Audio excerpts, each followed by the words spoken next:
Shalom Aleichem, la paracha qu'on lira Be'ezrat Hashem ce Shabbat, elle s'appelle Parashat Tazria. Ce Shabbat, elle a un nom, on l'appelle Shabbat HaChodesh. Ce Shabbat, on va faire sortir 3 Sifrei Torah. Le premier Sefer Torah, on va lire la paracha, Tazria 6 montées.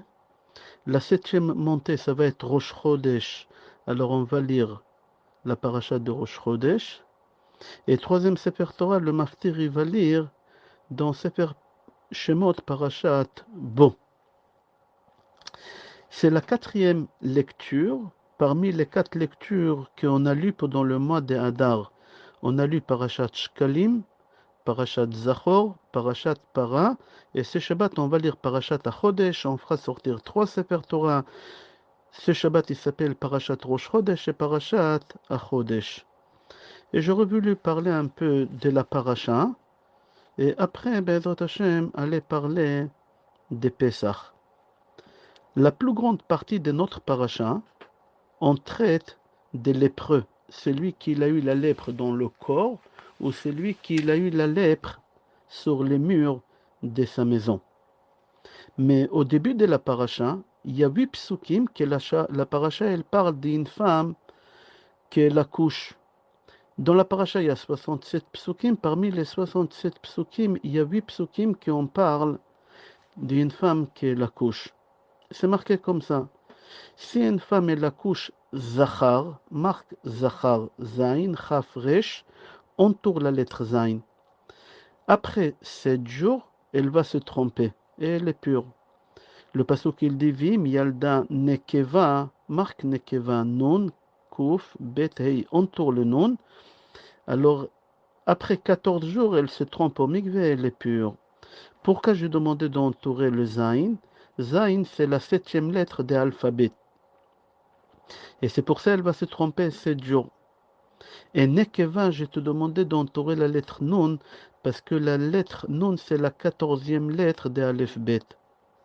Alors elle va se tromper au 14e jour. Il y a une différence entre Zachar et Nekeva.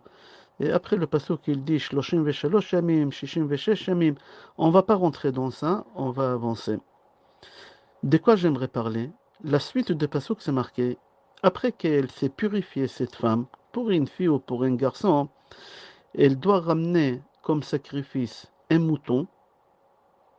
Il a moins qu'un an, son âge moins qu'un an. C'est pour Ola, c'est pour faire sacrifier. Et il faut ramener une colombe ou une tourterelle. Les khatat pour le péché qu'elle a fait. Je répète, quand elle a fini de se purifier, 7 jours pour garçon, 14 jours pour fille, elle doit ramener un mouton pour Ola, c'est un sacrifice qu'on le fait monter tout entier, ou on doit ramener une colombe ou une tourterelle. Je précise bien une colombe ou une tourterelle. Le passage qui continue, il dit, et si cette femme n'a pas les moyens de ramener un mouton, ça coûte cher un mouton. Alors c'est marqué dans la paracha, Vim lo timtsa yada dese velakrash netorim. Alors elle va ramener 2 tourtereaux ou 2 colombes. J'arrive pas à comprendre. Quand elle doit ramener un seul, c'est marqué colombe. Et après, tourterelle. Quand elle doit ramener 2, parce qu'elle ne peut pas ramener le mouton, alors elle commence par 2 tourterelles ou 2 ou 2 colombes. Une tourterelle, elle va pour Ola et une, elle va pour Khatat. Khatat, c'est le péché qu'elle a fait. Alors, avant d'expliquer pourquoi, quand on ramène un seul, alors d'abord, il est préférable de ramener une colombe ou après, en deuxième option, tourterelle. Et si tu ramènes par 2, toujours il faut commencer par 2 tourterelles et après, s'il n'y a pas de tourterelles, tu ramènes 2 colombes. Pourquoi? Pourquoi? Deuxième question, c'est marqué qu'elle doit ramener pour se faire pardonner sur le péché qu'il a fait cette femme, qu'elle vient de ramener un bébé au monde. Alors la Gemara Nida, page 31, elle pose la question, elle dit, quel péché elle a fait cette femme, la pauvre? Elle vient de ramener un bébé au monde. Alors Rabbi Shimon Bar Yochai, il répond dans la Gemara, au moment qu'une femme, elle accouche, elle souffre tellement que c'est possible qu'elle est en train de dire dans sa tête, je jure que je n'aurai plus de relation avec mon mari. Comme ça, elle jure. Alors parce qu'elle a fait un péché, elle a juré, et elle n'a pas le droit de faire cette chose-là, alors elle doit se faire pardonner sur ce péché-là. Mais la question que je me pose, est-ce que ce serment qu'elle vient de faire, cette femme, ça marche?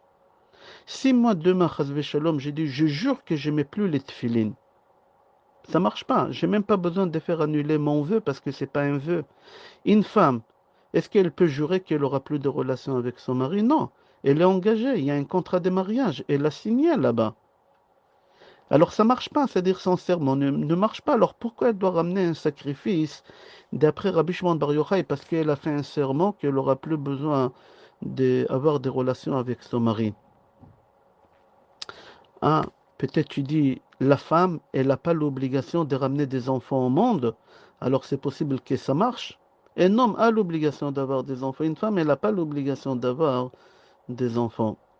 Ok, dans tous les cas, la femme, elle a signé, elle n'a pas signé, elle s'est engagée dans le contrat de mariage qu'elle ne va pas tarder le mikvé ou elle ne va pas interdire son mari, alors elle ne peut pas faire quelque chose contre ça. J'aimerais répondre sur la question, pourquoi quand la femme, elle ramène un seul. Alors, si c'est un seul, il faut préférable de commencer par colombe. Et s'il n'y a pas colombe, alors tu ramènes une tourterelle. Tout le temps, dans toute la Torah, quand il faut ramener des tourterelles ou des colombes, toujours la Torah, elle parle d'abord tourterelle et après colombe. Le seul endroit dans toute la Torah que d'abord on parle d'une colombe et après tourterelle, c'est ici pour une femme qui vient d'accoucher. Pourquoi? Le Baal la Tour, il m'y ramène le divrei Psikta Zuta. Il dit, il faut que tu saches qu'en général, Hachem il préfère qu'on fait le sacrifice de tourterelle. Et après, s'il n'y a pas de tourterelle, tu ramènes des colombes. À part ici, dans notre cas, on ramène d'abord colombe et s'il n'y a pas, on ramène une tourterelle. Pourquoi? Parce qu'il y a une différence entre une tourterelle et une colombe. Une tourterelle, depuis qu'elle vient au monde, jusqu'à la fin de sa vie, elle est fidèle. Ou le mari, il est fidèle. C'est-à-dire, depuis qu'elle vient au monde, déjà, elle sait avec qui elle va se marier. Elle attend pour grandir qu'elle se marie avec ce pigeon-là. Et qu'est-ce qui se passe ici? Elle est fidèle depuis la naissance jusqu'à la mort. C'est-à-dire, ce tourterelle, si un des deux il meurt, l'autre, il ne se remarie plus, il reste veuve jusqu'à la fin de sa vie. Alors Hachem, il a dit, je ne veux pas faire de la peine à un partenaire. Si on va sacrifier un, l'autre, il va rester veuve pendant toute sa vie parce qu'il reste fidèle. Alors je préfère qu'on ramène des colombes. Pourquoi des colombes? Parce que si tu tues un, l'autre, dès qu'il devient veuve, si on peut dire, il refait sa vie avec quelqu'un d'autre. La pitié d'Akadosh Baruch Hu, même sur les animaux. Il dit le Baal HaTurim, certes, c'est vrai. Chaque fois quand tu ramènes deux, Hachem il préfère que tu ramènes d'abord deux tourterelles. Mais au moment que tu dois ramener un et pas deux, Hachem il dit je préfère que tu ramènes une colombe et pas une tourterelle. Pourquoi? Parce qu'une colombe, à partir et certes, elle est fidèle. C'est marqué, ils vivent comme des tourterelles, je crois en français ça se dit. C'est certes, elle est fidèle. Mais quand le mari meurt, elle refait sa vie. Alors Hachem, il dit, on ne s'inquiète pas. Mais une tourterelle, la pauvre, elle va rester veuve. Hachem, il ne veut pas cette chose-là. Après, la Torah nous dit dans la paracha, Vim lo timtsa yada dese, velakra shne torim o shne bnei yona, achad leola ve'achad lechatat, vechiper alea kohen ve'tahara. Ici, on voit, quand on parle des deux, d'abord tu ramènes des tourterelles et après des colombes. Pourquoi? Parce qu'ici, on ramène par deux. Alors, si c'est par deux, personne ne va rester veuve ici. Maintenant, j'aimerais parler d'autre chose. On a dit qu'on fait sortir trois Sifrei Torah. Dans le premier, on lit la paracha de la semaine, il y a 6 montées. Le deuxième, on va lire la paracha de Rosh Chodesh, un monté. Et le troisième Sefer Torah, j'aimerais parler de ça, on va lire parachat à Chodesh. Et on va lire dans le Maftir à Chodesh Azel Lachem Rosh Chodashim, Rishon Hu Lachem Lechodshei Hashana. C'est-à-dire qu'ici, Akadosh Baruch Hu nous dit que le premier mois de l'année, c'est le mois de Nissan. Et après la paracha, elle nous parle comment on fait à Pessah. Il y a deux Pessah. Il y a Pessah Mitzrayim et Pessah les Dorot. Pessah Mitzrayim, c'est qu'est-ce qu'on a fait en Égypte. On a badigeonné avec du sang les portes. Aujourd'hui, on ne fait pas ça.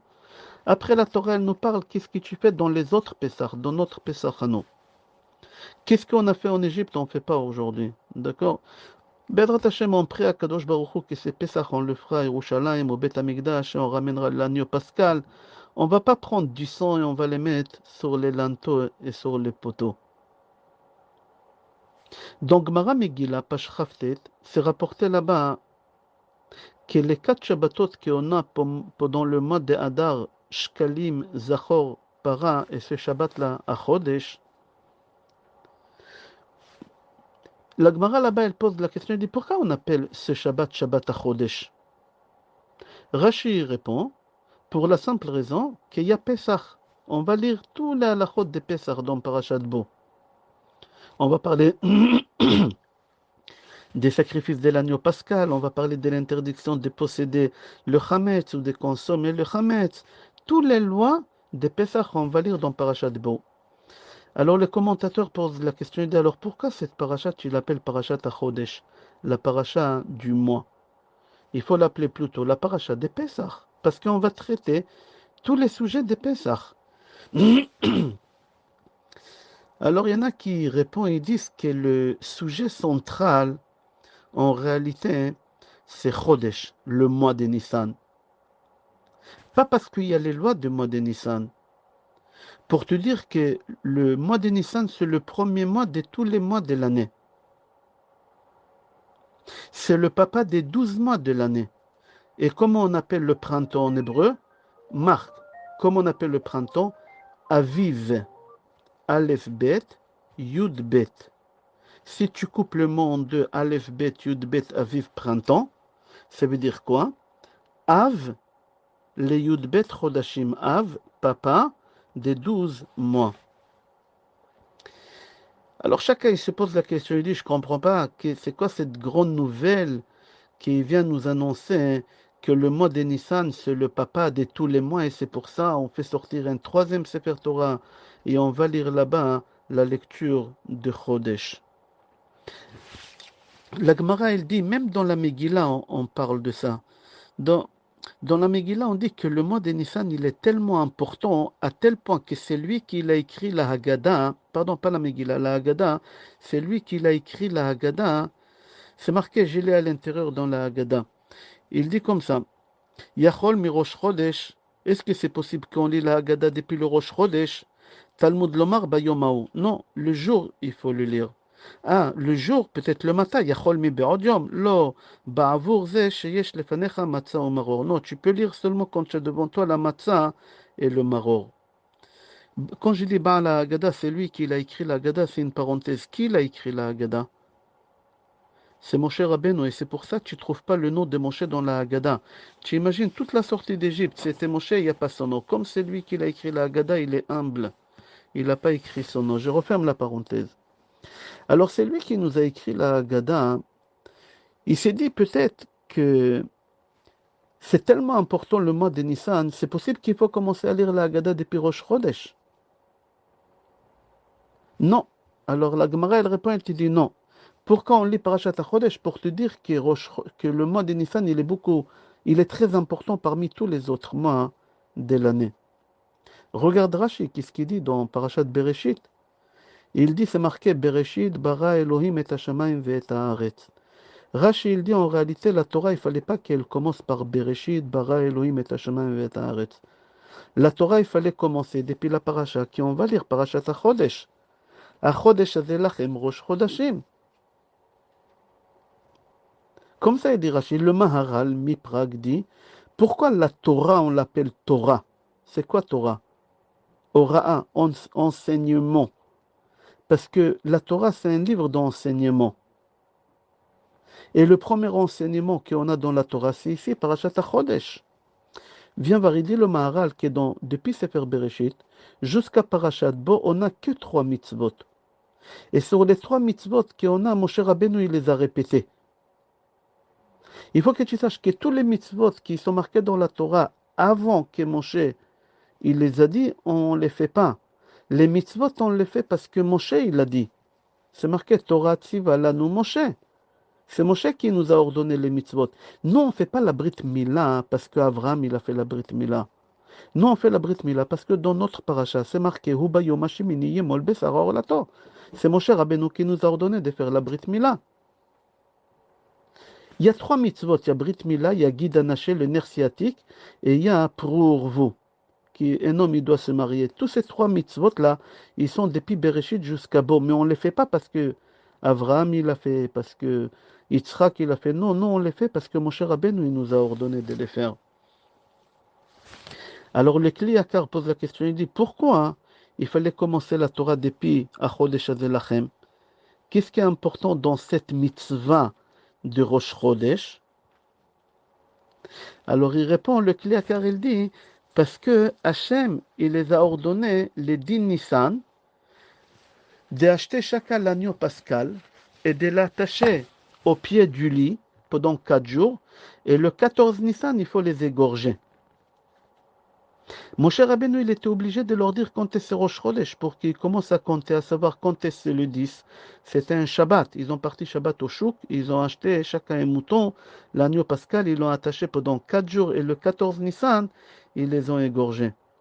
C'est-à-dire qu'Ebné Israël, il fallait qu'il sache compter ce Rosh Chodesh pour qu'il sache compter s'acheter et compter s'attacher au pied des lits et compter se le sacrifier. C'est-à-dire que Rosh Chodesh, c'est important que tu saches. Viens voir comment c'est important. J'ai trouvé dans Yalkut Shimoni qu'Hachem il a expliqué à Moshe Rabbeinu comment on sanctifie le mois. Re'e Kazev et Kadesh. Moshe Rabbeinu, il n'a pas compris. Qu'est-ce qu'il a fait Hachem? Hachem, il a pris Moshe Rabbeinu et Aaron, il les a fait monter au ciel. Akadosh Baruch Hu, il leur a montré comment on sanctifie le moi devant des témoins et enveloppé avec tzitzit. D'accord? Et qu'est-ce qu'il a fait Hachem? Hachem, il a dit à Moshe Rabbeinu, mettez-vous à droite. Moshe à droite, pardon, et Aaron à ma gauche. Hachem, il a appelé 2 témoins, Michael et Gabriel. Hachem, il s'est enveloppé avec le tzitzit et Hachem, il a commencé à questionner les 2 témoins, Michael et Gabriel.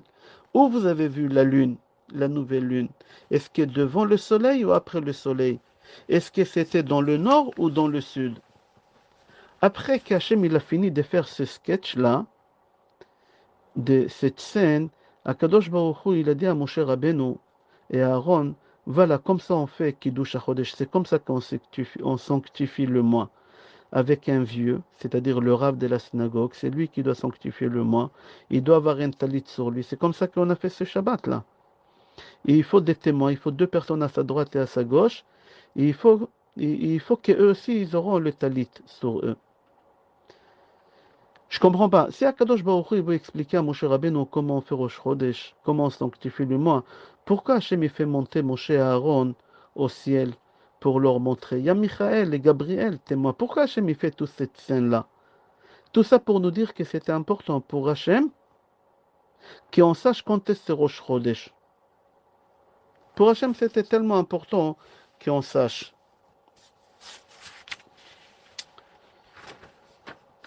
On va avancer. C'est marqué dans le Targum Yonatan ben Oziel qu'Akadosh Baruch Hu, il a voulu nous faire sortir d'Égypte. Mais Hachem, il a vu qu'on n'a pas de mitzvot. Alors Hachem, tout de suite, il nous a donné 2 mitzvot.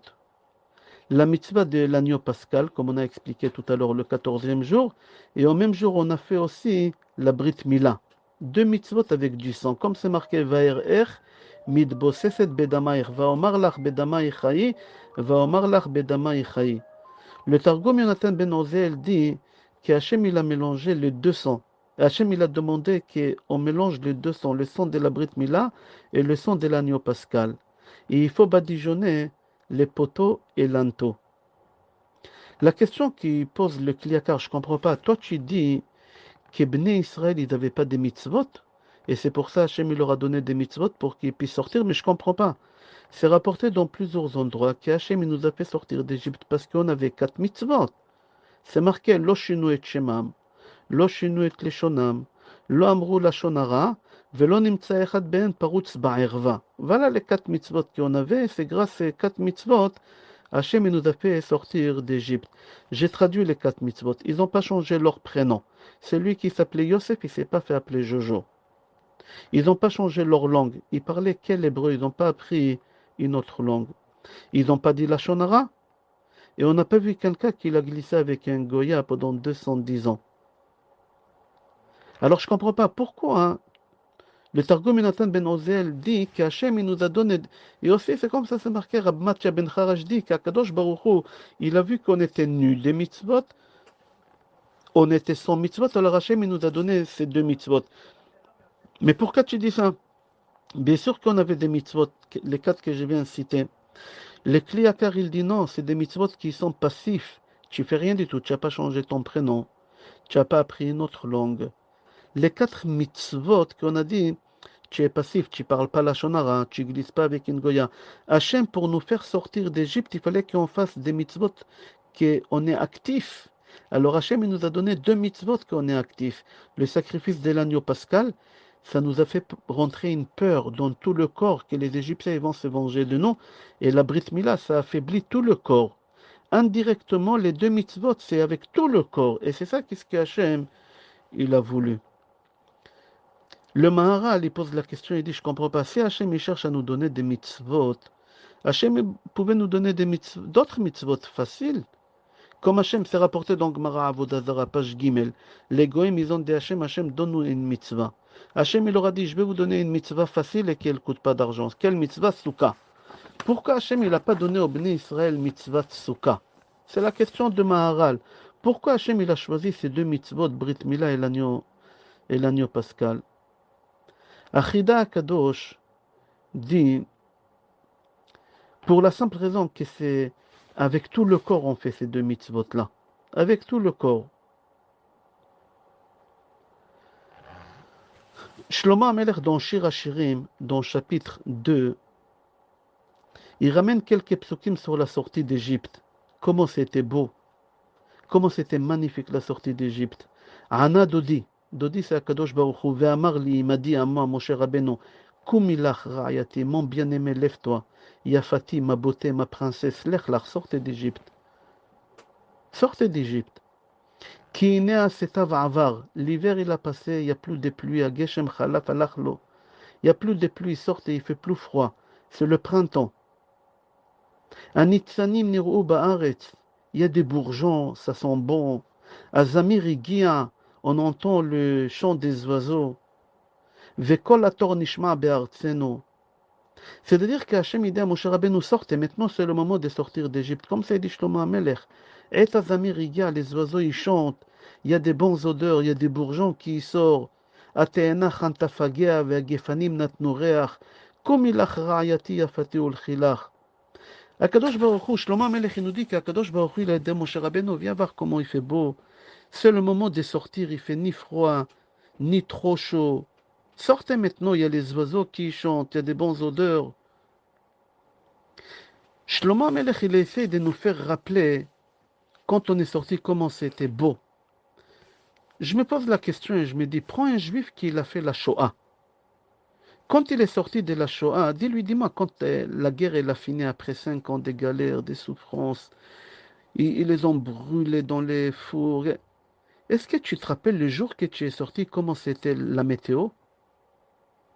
Mais il te dit, mais je ne sais pas moi. De quoi tu me parles? Qu'est-ce que je m'en fous de la météo? Pour moi, l'essentiel, que je sors vivant des séquences, des contractions. Mais qu'est-ce qui se passe? Alors, j'arrive pas à comprendre. Hachem, il nous fait sortir après 210 ans d'esclavage. Hachem, il te dit, souviens-toi, hein?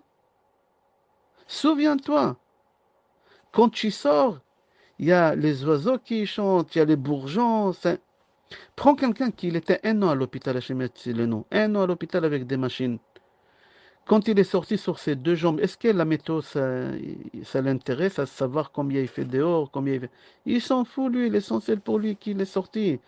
Alors pourquoi, pour nous, c'est important de savoir la météo, comment c'était quand on est sorti d'Égypte? Et en plus, c'est rapporté dans Shirachiri, mais c'est rapporté dans la première paracha des tefilines qu'on met. On met les tefilines dans la main et dans la tête. C'est les deux, les deux, ils sont la même chose. 4 parachutes et 4 parachutes. Encore une question et on va, Bezrat Hashem, conclure toutes ces choses-là. Le Tour dit que son frère il lui a dit que Pessah ça appartient à Abraham. Shavuot, ça appartient à Yitzhak, et Sukkot, ça appartient à Yaakov.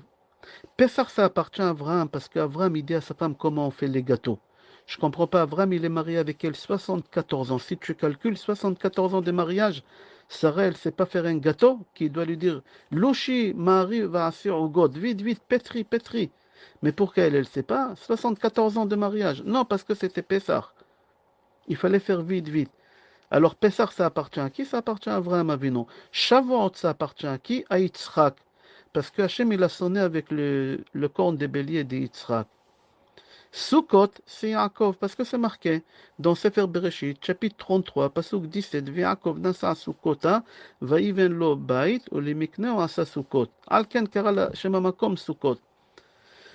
Encore une preuve que Pessah, ça appartient à Abraham Avinu. Comment tu commences la Haggadah? Yosef, comment tu commences la Haggadah? Fort, fort. Non. Al-Ahma'ania, c'est quoi Al-Ahma'ania? Avraham Avinu dit, voilà, il y a du pain, tout celui qui veut manger, qui vient manger. C'est-à-dire, Avraham Avinu, il avait une maison ouverte. Il a invité, la différence que nous, quand on dit Al-Ahma'ania, on ferme la porte à double clé, et après on crie Al-Ahma'ania. Mais nous, on doit apprendre d'Avraham Avinu qu'il avait les 4 portes.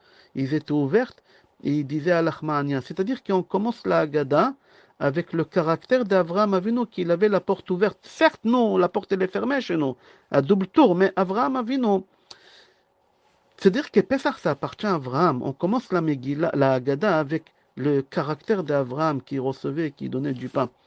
Mis à part ça, le Shabbat avant Pessah, on l'appelle comment? Shabbat Agadol. Pourquoi Shabbat Agadol?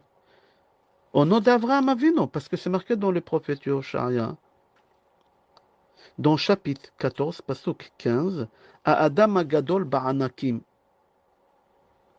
le géant. Alors le Shabbat, on l'appelle le Shabbat des géants. De qui géant? D'Abraham. C'est-à-dire, Pessah, ça appartient à Abraham. On est tous d'accord jusqu'à là, d'accord? Shavuot, c'est Yitzhak, et Sukkot, c'est Yaakov. Alors je ne comprends pas quelque chose. Écoute une belle question. Ari Akadosh dit que tu dois mettre sur le plateau 3 matzot. La première, Avraham, la deuxième, Yitzhak, et la troisième, Yaakov. Quelle matzah tu prends et tu la coupes en deux? Et en plus, tu la coupes pas en deux exact, tu dois la couper 3/4 et quart. Ou un peu plus que la moitié. Et il faut que tu fasses attention, qu'il y a de la lettre Dalet et Vav. Moi, à chaque fois quand je casse, j'ai les 22 lettres alphabétiques, mais il faut faire attention, d'accord? Ma question est, pourquoi on prend la matzah de milieu? Pourquoi on prend la matzah de milieu? Elle appartient à Yitzhak. Et Pessah, ça appartient pas à Yitzhak, ça appartient à Avraham Avinu. Qu'est-ce que Yitzhak il a à faire à Pessah? Encore une question, pourquoi on doit casser la matzah?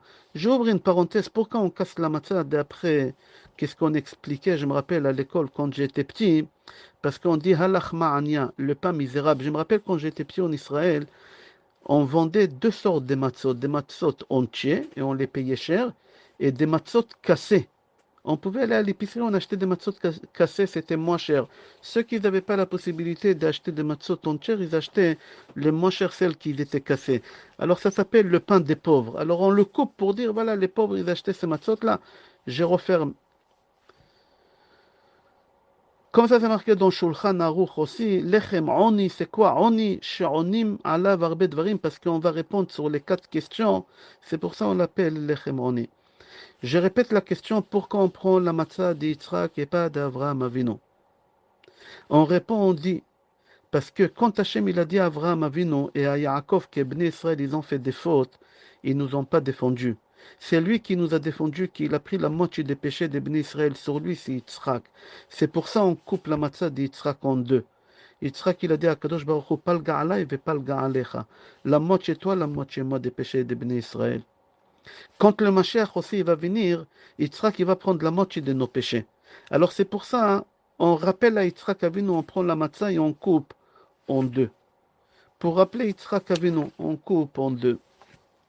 Il y a encore une explication. Pourquoi on prend celle de Yitzhak?